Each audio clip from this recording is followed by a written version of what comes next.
Okay, good morning everybody. It's Mike and thanks for jumping on here with me today.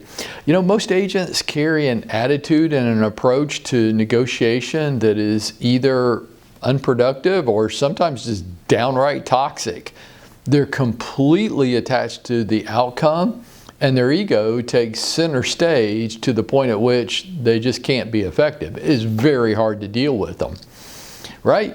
You've dealt with these people, haven't you? I mean, not you, of course, but other people. Taking everything at a personal level leaves these people emotional and ineffective. So what we're doing each morning this week is trying to offer you a series of tips designed to help you become a more effective negotiator. Yesterday I covered my first couple of tips. If you missed that, I want to encourage you to go back and watch the recording. Today I want to move on to number 3. And my third tip for you to become a better negotiator is just this, that the best in this business are always willing to walk away. Or they're good enough at masking their emotions that the other side thinks they'll walk away. You have to be careful of not becoming over-invested in too few of opportunities. The best know that they have to keep up their business building activities each day so that they always want another deal, but they don't need it. Too many of us are over-invested in too few opportunities. Like it's the only opportunity that I have on the horizon, so I need this to work. You're dead. You are dead. You are going to become taken advantage of. Don't come play the victim around me. I'm going to say, that's great that you generated that activity. Now go get 10 more. Because it's the 10 more that will keep you in the right state of mind to be a great negotiator, to protect your income and to protect your customers. If you have too few opportunities, you're going to be able to do neither. You're going to be a bad negotiator. And you're going to be over-invested, which translates into you're going to be way too emotional. It's just business. What are you getting so worked up about? Oh, you need that because that's the only opportunity you have. Oh, okay, now I get where the emotion's coming from.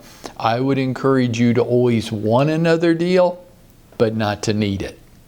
And you do that by staying focused on your business building activities every day. My fourth negotiation tip for you kind of plays off of that a little bit. It's okay to have emotions. It is. I mean, I've seen leaders of other real estate organizations tell you, they write books and they say this in their books. I've read them. And they say, there's no place for emotions in your business. And I think that's crazy talk. Of course there's a place for emotions in your business. I'll make this contention that the best real estate agents are very emotional creatures. They're very intense. And they have mood swings, very high to very low. And I spend most of my time with these people trying to moderate their mood swings. Or the way I'll say it to them is to harness those emotions for the power of good. Having emotions is awesome. It is the fuel that will drive you to success. And by the way, it's your business. It's your business. You are going to have emotions around this. When people tell me that we shouldn't have emotions in our business, I just think these are people that have never done what you and I are trying to do every day. They're totally disconnected from our reality. I say it's okay to have the emotions, but I also say this, it is never, and I have never underlined 3 times with big exclamation points next to it, it is never okay to display your emotions in the transaction. It's okay for your customers, your buyers or sellers to be emotional, to have emotions, to even display the emotions. It's their life. And we're talking about the home oftentimes in which they're going to live and raise their families. It's a very emotional experience for them. You know, when we built out this office, there wasn't any emotion attached to me. It was just a math equation and a design issue. It was just business. I didn't get real happy or real sad about it. Oh, my home? That was emotional. It's very different. It's okay. Great agents are emotional creatures. It's never okay to display your emotions with your customers or with the other agent or with the lender. When you find yourself getting emotional with these people, you need to end the conversation until you can calm yourself down a little bit. It's okay to have them, and if you need to walk outside and scream your head off, let me know. I might come join you. It's not okay to display it to any of the other people involved in the transaction. My fifth tip for you, great negotiators ask great questions. They do. That's what makes them a great agent. They ask great questions. They ask open-ended questions that get the counterpart talking. It could be the other agent. It could be the lender involved. Greg just did a thing last week offering you tips on how to speak to a lender to get them to tell you what you want to know. That's a negotiation. You know, the lender, a good case can be made that the lender is violating all kinds of rules by having that conversation with you.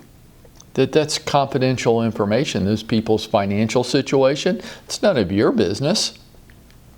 But how do you get them to do that? And Greg gave you some tips on that. But most of the tips involved asking open-ended questions, getting the counterpart to talk, asking more questions based off the information they gave you, and then this just flows right into number 6. Shut up.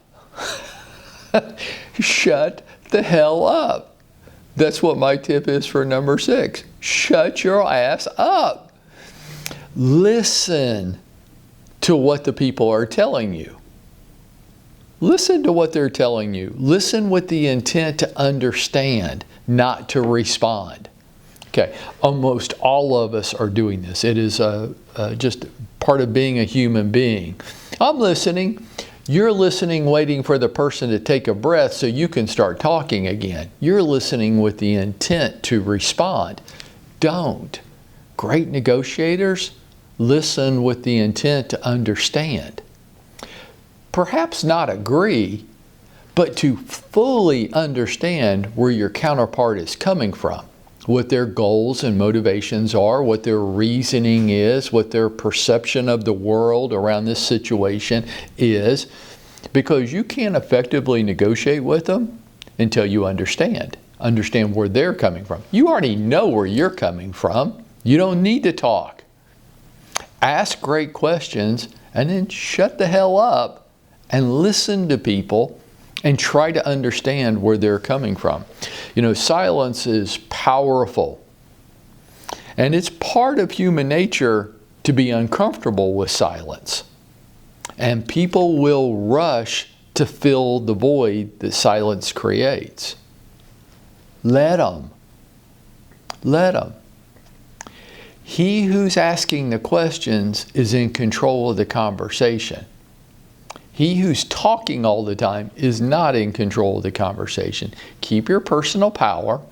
Ask deep, probing questions. Seek to understand where the person's coming from. Use silence as a tool and let the other side rush to fill the silence void. Join me tomorrow. We're going to talk about more negotiation tips. You want to read a good book on this? Check out Never Split the Difference by Chris Voss. Really good book. Former FBI hostage negotiator. Great stories, great tips in the books as well. And by working together and doing all these things, I think you can see, right, that we would be going out and making it happen for ourselves today.